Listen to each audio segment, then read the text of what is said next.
பாட்டாளி தமிழர்கள் முதல் உலகத் தமிழர்கள் வரை அனைவருக்கும் அன்பு வணக்கம். அன்பிற்குரிய தமிழர்களே, இன்றே நம்முடைய எரிதனல் வலையொலி மூலம் கருத்து விதைப்பு, நாற்றங்காலிலே நெல் விதை போடுவது போல கருத்து விதை, அதைத்தான் சொல்ல முடியும். எளிய தமிழர்கள் முடிந்தவரை குரல் கொடுப்போம், இயன்றவரை போராடி பார்ப்போம். இயலாவிட்டால் என்ன செய்வது? அடுத்த தலைமுறை தலையிலே இந்த சுமையை ஏற்றிவிட்டு விடை பெற்று செல்வோம். இன்றைக்கு தமிழ்நாட்டிலே நடைபெறுகிற இந்த வாக்காளர் பட்டியல் திருத்தம், அது நீண்ட காலமா பேசிக் கொண்டிருக்கிறார்கள்.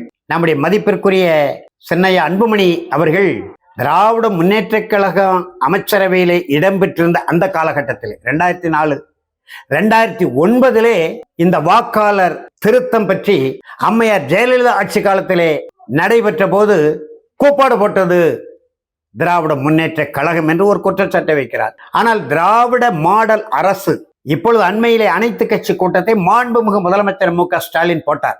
60 கட்சிகளுக்கு அழைப்பு விடுத்தார். எங்களுடைய பாட்டாளி மக்கள் கட்சி அதில் பங்கெடுக்கல. நாம் தமிழர் கட்சி அந்த கூட்டத்திற்கு செல்லல.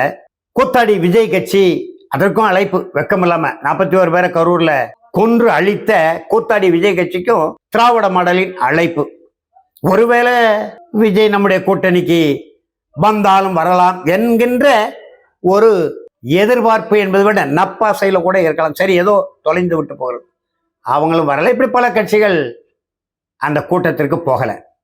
நாம என்ன கேட்கிறோம் என்று சொன்னால், இந்த வாக்காளர் பட்டியல் திருத்த பணி நாளைக்கு தொடங்குகிறது.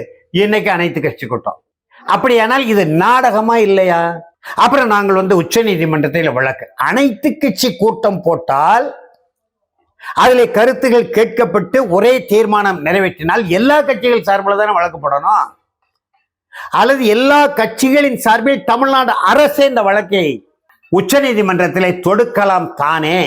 அதை செய்யாமல் இப்படித்தான் ஒவ்வொன்றிலும் மடை மாற்றம், திசை திருப்பல், திராவிட மாடல் வழக்கு போடாம திராவிட முன்னேற்ற கழகத்தின் சார்பில் வழக்கு. அப்படியானால் மாண்புமிகு முதலமைச்சர் மு க ஸ்டாலின் திராவிட மாடல் அரசு, இந்த அரசில் உள்ள பணியாளர்கள் தான் இந்த வேலை செய்யறாங்க. ஏன் அவங்களை உங்களால தடுத்து நிறுத்த முடியல? அதிமுகவும் இதில் இரட்டை வடம் தான். அவர்கள் ஆதரிக்கிறது போல ஆதரித்துக் கொண்டு விழிப்புணர்வாக இருக்க வேண்டும். அண்ணா திராவிட முன்னேற்ற கழக மாவட்ட, ஒன்றிய, நகர, மாநகர கிளை கழக பொறுப்பாளர்களுக்கு நம்முடைய பச்சை தமிழன் எடப்பாடி அறிவுரை சொல்கிறார், விழிப்புணர்வாக இருக்க வேண்டும். நீங்க என்ன விழிப்புணர்வா இருந்தாலும் மாற்றி விட்டுருவானே.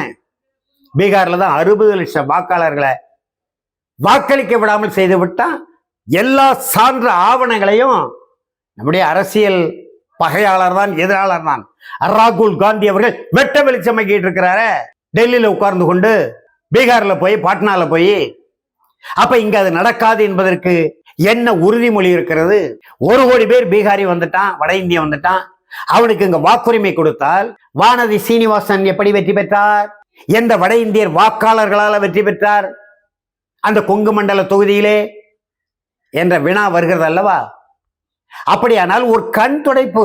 பாரதிய ஜனதா கட்சி நரேந்திர மோடி அரசை பகைத்து கொள்ளக்கூடாது.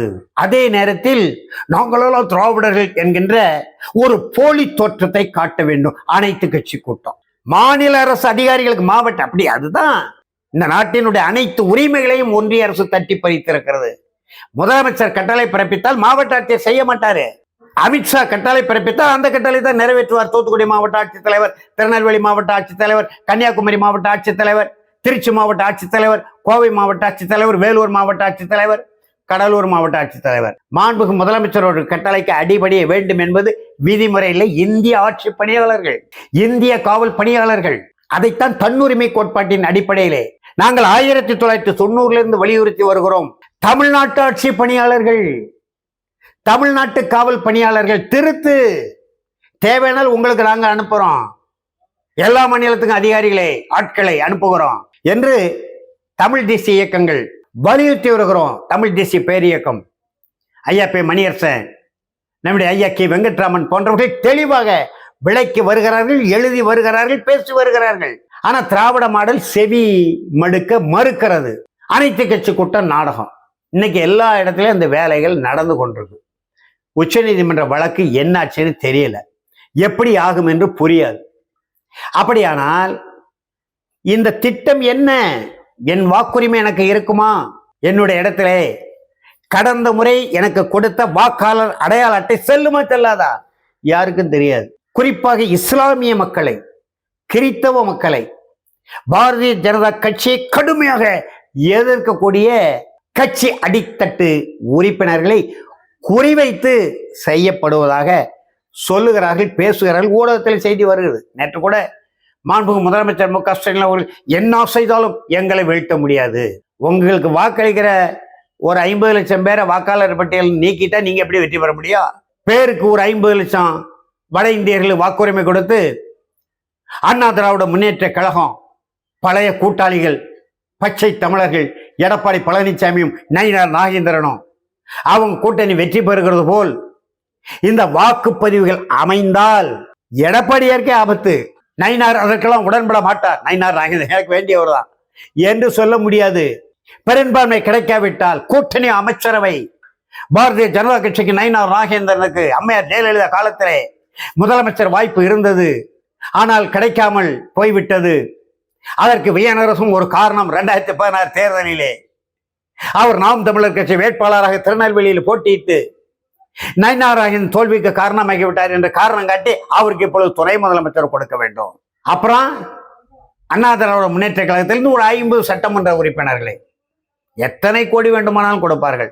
பிரித்து இப்பொழுது BH பாண்டியனுடைய அருந்தவ புதல்வர் மனோஜ் பாண்டியனை பிரித்து கொண்டு விட்டாங்க பாருங்க திராவிட முன்னேற்ற கழகத்துக்கு.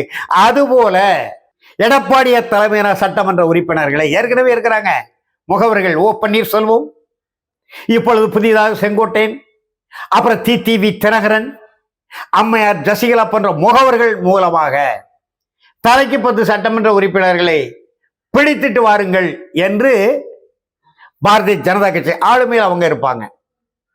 வேலை செய்தால் எடப்பாடி கீழே விழுந்துடுவார், நயினார் நாகேந்திரன் முதலமைச்சர் ஆயிடுவார். அப்ப திராவிடம் என்றே பேச முடியாது. நீங்க ஒரு கருத்தாடலுக்கு சொல்கிறேன். அன்றைக்கு நாங்கள் தான் தமிழ் தேசியவாதிகள் உயிரை பணை வைத்து பாசிச பாரதிய ஜனதா கட்சி அரசை எதிர்த்து நாங்கள் போராடணும், தடியடி படணும், குண்டடி படணும், மாண்டு மடியணும். சில பேர் மான உணர்ச்சி உள்ள தமிழன் தீக்குளிச்சு கூட செத்து போயிடுவான். இப்படியான சூழ்நிலைகள் உருவாகி கொண்டிருக்கிறது. மாநில அரசுக்கு, மொழிவெளி தேசிய அரசுக்கு, தமிழ்நாடு அரசுக்கு இருக்கக்கூடிய எல்லா உரிமைகளையும் தட்டி பறித்து செல்வதை போல இந்த வாக்காளர் திருத்த பட்டியலும் தமிழ்நாட்டு மக்களுக்கான வாக்குரிமையை தட்டி பறிக்கிற செயல். இந்த திராவிடர்களால், திராவிட மாடல் ஆட்சியால் எதுவும் செய்ய முடியாது. அப்படியானால் என்ன செய்ய வேண்டும் என்பதை தமிழ்நாட்டு தமிழர்களே, புலம்பெயர் உலக தமிழர்களே, தமிழ் தேசிய கள பணியாளர்களே நாம் சிந்திப்போமாக என்று கூறி விடைபெறுகிறேன். நன்றி, வணக்கம்.